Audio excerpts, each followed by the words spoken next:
আজ আমরা উদ্ভিদের কোষ থেকে কোষে পরিবহন বা জলের যে পরিবহন সে সম্বন্ধে আলোচনা করব। তো প্রথমেই আমরা পড়াবো কীভাবে মূলরম দ্বারা শোষিত জল জাইলেম বাহিকায় পৌঁছায়। তো গাছেরা মূলরমটা কোথায় প্রবেশ করায়, মানে স্থলজ উদ্ভিদ মাটির মধ্যে। মাটির মধ্যে কি থাকে? মাটির কোনাগুলো থাকে। মাটির কোনাগুলোর মধ্যে যে জল ধরে রাখে সেই জলটাকে বলা হয় কৈশিক জল। তাহলে কৈশিক জল থাকে। মূলরম একটা কোষ, এক কোষী। এর মধ্যে যে কোষের রসের গাঢ়ত্ব, তাহলে মূলরমের কোষ রসের গাঢ়ত্ব কি হয়?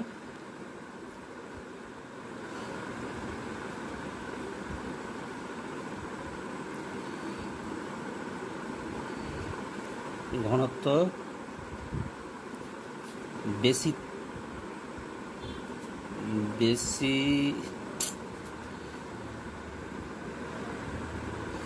হয় কার থেকে? না, কৈশিক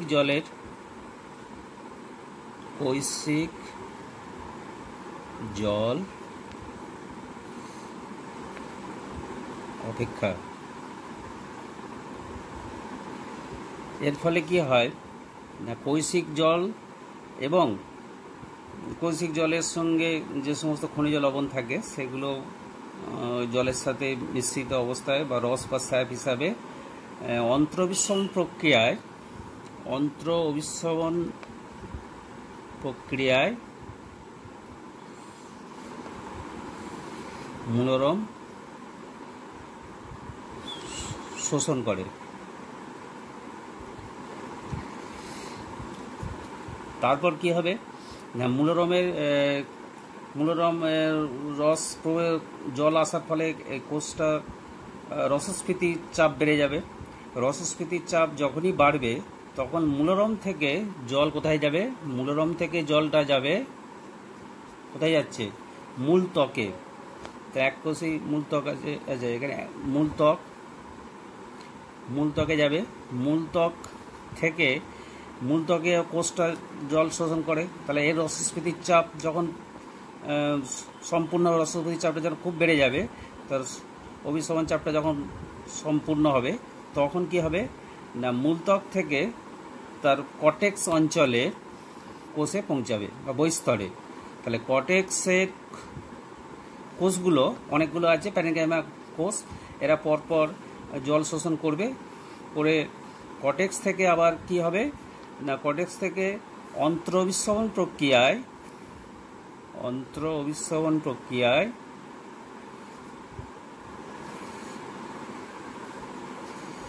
জল কোথায় যাবে না, অন্তঃস্থকে যাবে। অন্ত্রভিস্রবণ প্রক্রিয়ায়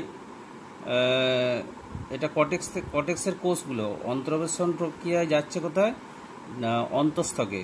তাহলে অন্তঃস্থকে পৌঁছাচ্ছে। অন্তঃস্থকে দুরকম কোষ থাকে, একটা পারণ কোষ আর একটা হচ্ছে ক্যাসকেডিয়ান পডি। পারণ কোষের কোষ প্রাচীরগুলো পাতলা থাকে এবং ওর মধ্য দিয়ে পারণ কোষের মধ্য দিয়ে জলটা পৌঁছায়। এখানেও কিন্তু একই রকমভাবে রসস্ফীতির চাপটা একটা কোষ থেকে পরবর্তী কোষের মধ্যে তারতম্য ঘটে এবং আস্তে আস্তে অন্তঃস্থক থেকে পরিচক্ক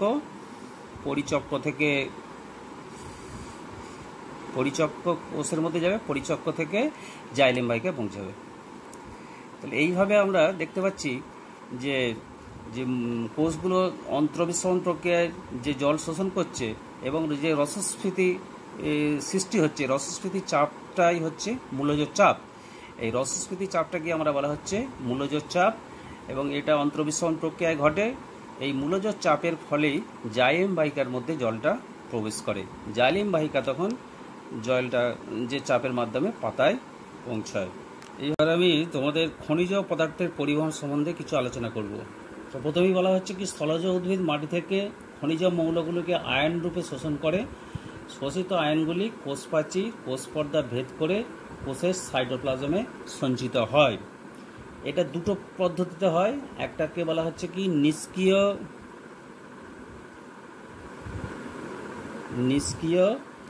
আয়ন শোষণ।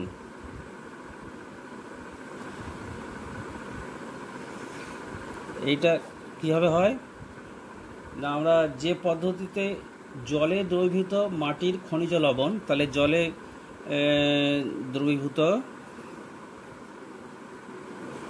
মাটির খনিজ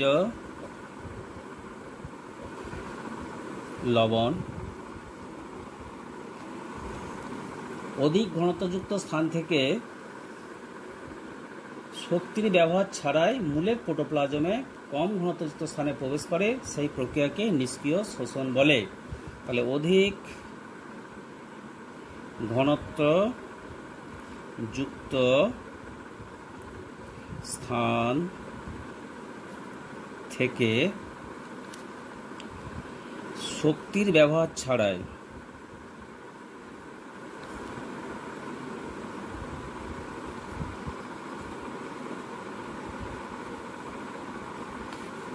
কম ঘনত্বযুক্ত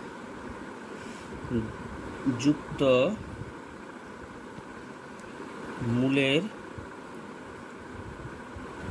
প্রোটোপ্লাজমে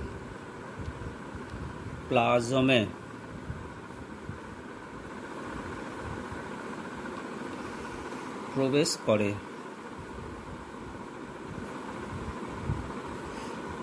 তাকে নিষ্ক্রিয়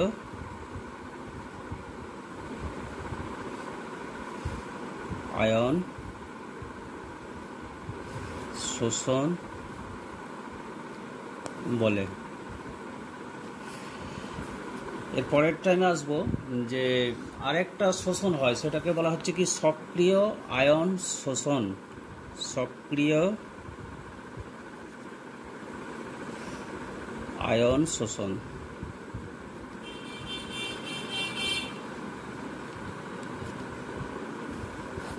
এখানে কি বলা হচ্ছে, যে প্রক্রিয়ায় শোষণজাত শক্তিকে ব্যবহার করে ঘনত্বের নতিমাত্রার বিপরীতে জলে দ্রবীভূত খনিজ মৌলগুলি উদ্ভিদ কোষে শোষিত হয়, তাকেই বলা হচ্ছে সক্রিয় আয়ন শোষণ। তাহলে এখানে একটা শক্তির প্রয়োজন হচ্ছে। তাহলে যে প্রক্রিয়ায়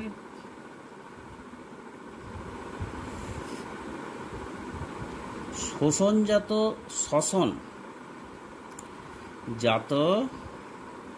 শক্তিকে ব্যবহার করা হচ্ছে, এখানে শোষণজাত শক্তিকে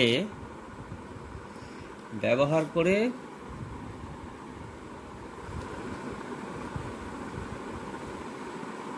ঘনত্বের নতিমাত্রার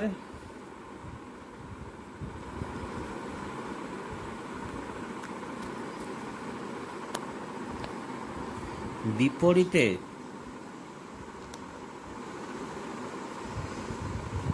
জলে দ্রবীভূত খনিজ লবণ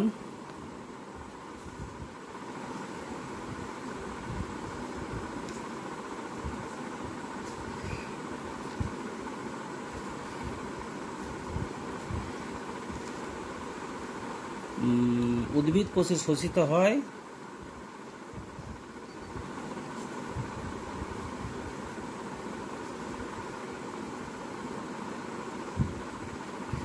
তাকে সক্রিয় আয়ন শোষণ বলে।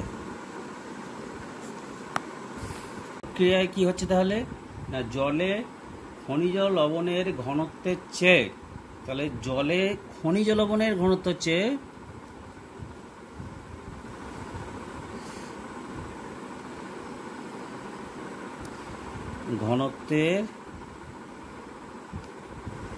চেয়ে উদ্ভিদ কোষে লবণের ঘনত্ব বেশি। উদ্ভিদ কোষের লবণের ঘনত্ব বেশি। এই প্রক্রিয়াটি আবার কি হয়, এর ফলে কি হয়, লবণের অণুগুলো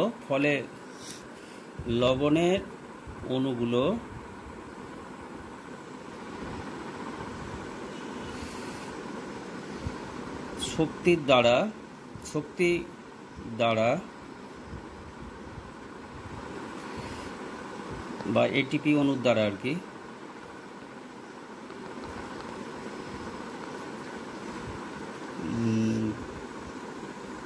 কোষে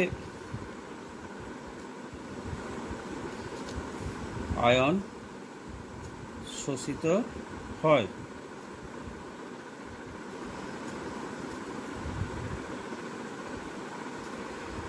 একই বলা হচ্ছে সক্রিয় শোষণ।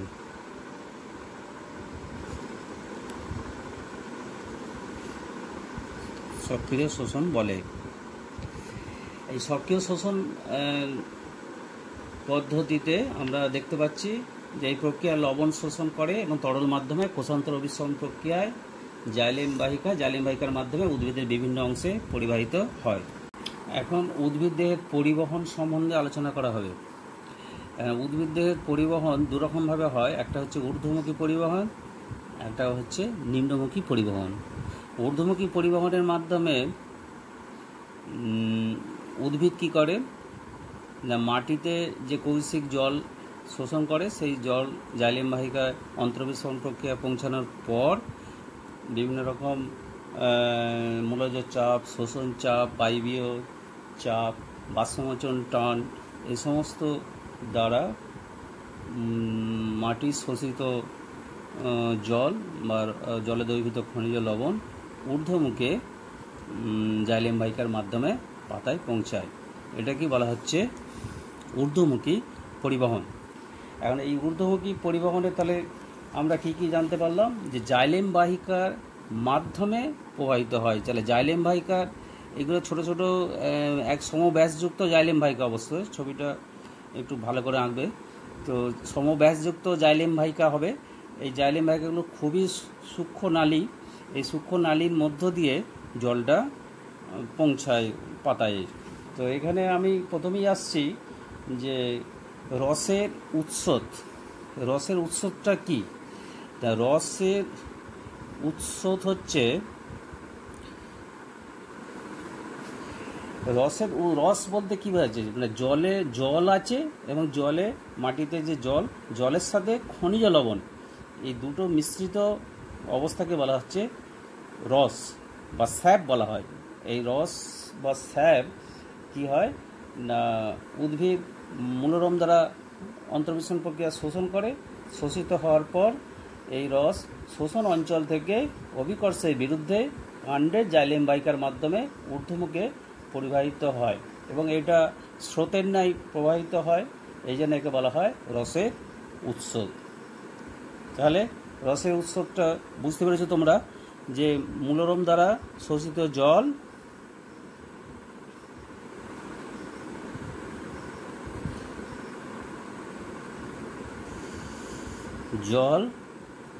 ও জলে দ্রবীভূত খনিজ লবণ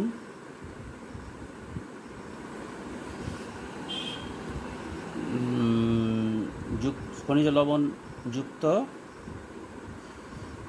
রস বা স্যাপ,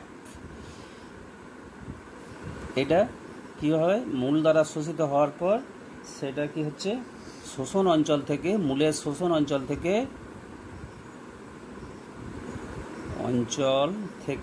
কোথায় পৌঁছাচ্ছে না, ঊর্ধ্বমুখে অভিকর্ষের বিরুদ্ধে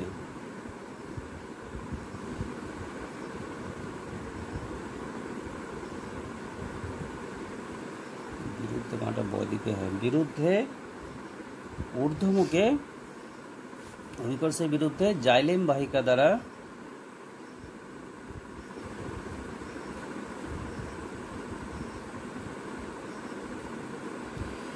ঊর্ধ্বমুখে অভিকর্ষের বিরুদ্ধে জাইলেম বাহিকা দ্বারা মূল থেকে কাণ্ড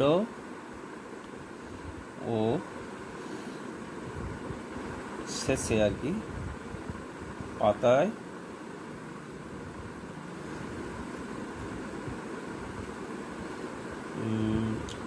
স্রোতের ন্যায়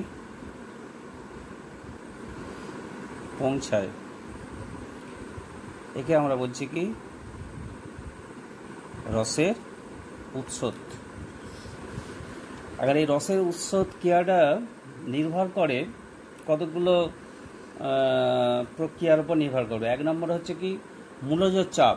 তাহলে এক নম্বর কি বলা হচ্ছে মূলজ চাপ। মূলজ চাপটা কি তোমরা এর আগে শুনেছ যে কোষে কোষে যে অন্তর্বিস্ফোরণ প্রক্রিয়া কোষে কোষের যে রসস্ফীতির চাপ, সেই কোষে কোষে সেই রসস্ফীতির চাপটা কোথায় দেখা দিয়েছিল? কর্টেক্সে। তাহলে কর্টেক্সের যে রসস্ফীতির চাপ কোষের মধ্যে, সেই রসস্ফীতি জনিত যে চাপ সৃষ্টি হয় তাকেই মূলজ চাপ বলে। তাহলে কর্টেক্সের মধ্যে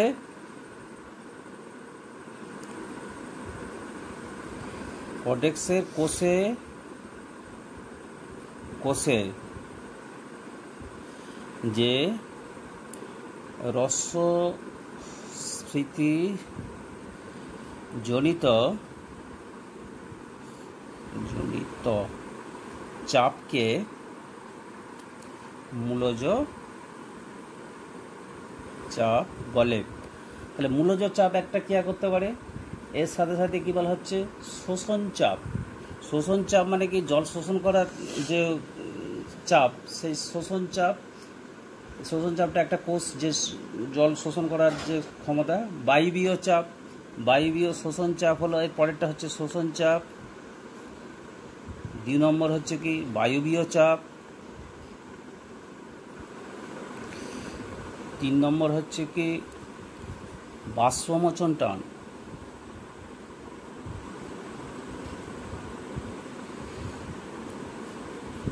এইগুলোর দ্বারা নিয়ন্ত্রিত হয়। এখন রসের উৎস মূলজ চাপ সম্বন্ধে যদি বলা যায়, তাহলে মূলজ চাপটা সাধারণত কি হয় না, মূলজ চাপটা ক্রিয়া করে বায়ুমণ্ডলের চাপের উপর নির্ভর করে।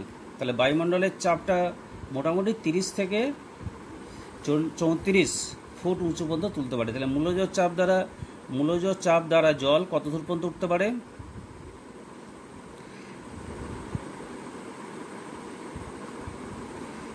জল 30 থেকে 34 ফুট পর্যন্ত উঠতে পারে।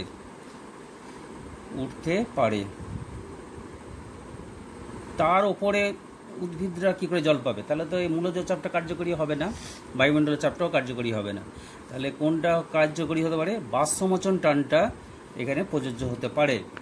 এখন এই বাষ্পমোচন টান এবং জল সমসংযোগ বলজনিত মতবাদ, এই ব্যাখ্যাটা দিয়েছিলেন ডিকসন এবং জলি। তাহলে বাষ্পমোচন টান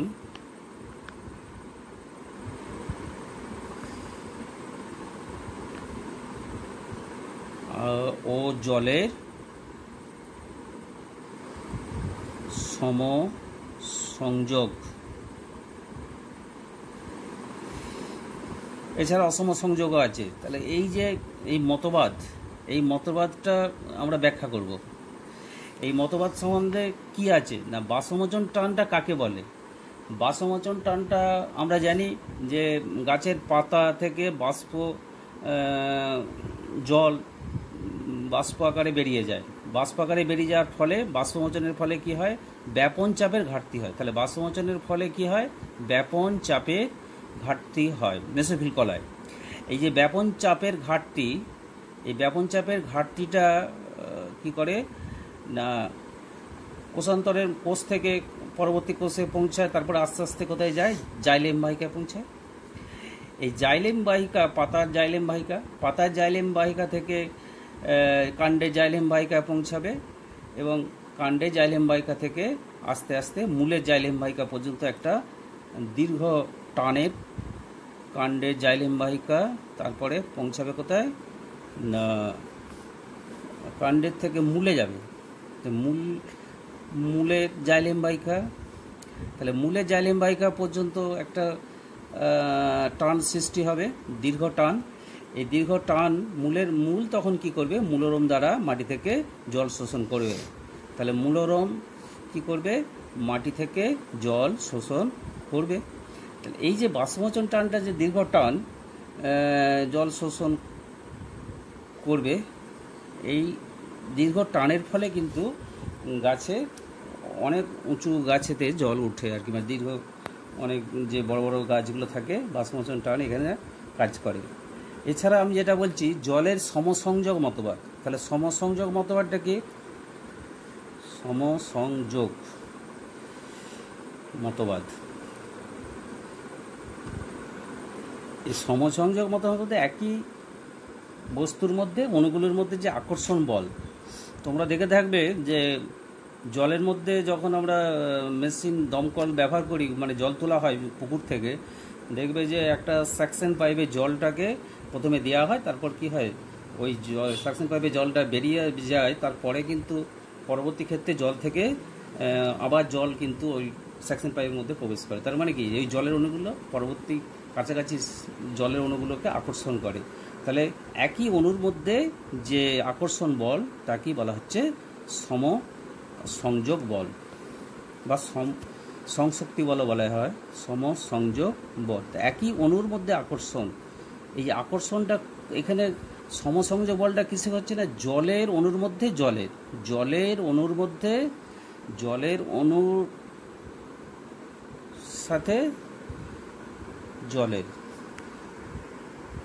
এটাই হচ্ছে সমসংযোগ বল। এই সমসংযোগ বলের ফলে জাইলেম বাহিকার মধ্যে জলকে বিচ্ছিন্ন হতে দেয় না, জলকে ধরে রাখতে সাহায্য করে। এছাড়া আরেকটা আছে অসমসংযোগ বল। অসমসংযোগ বল, অসমসংযোগ বলটা কি? এই অসমসংযোগ বলটা হচ্ছে কি, এখানে জাইলেম বাহিকার কোষপ্রাচী জলকে পড়ে যেতে দেয় না। তাহলে জাইলেম বাহিকার যে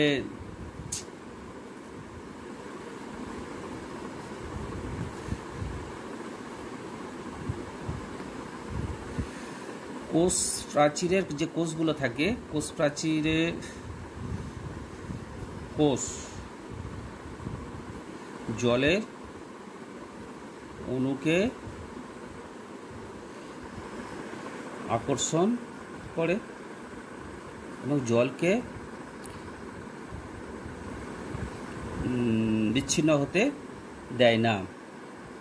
ফলে জলটা স্রোতের ন্যায় যে ওই জাইলেম বাহিকার মধ্য দিয়ে পৌঁছাতে সাহায্য করে।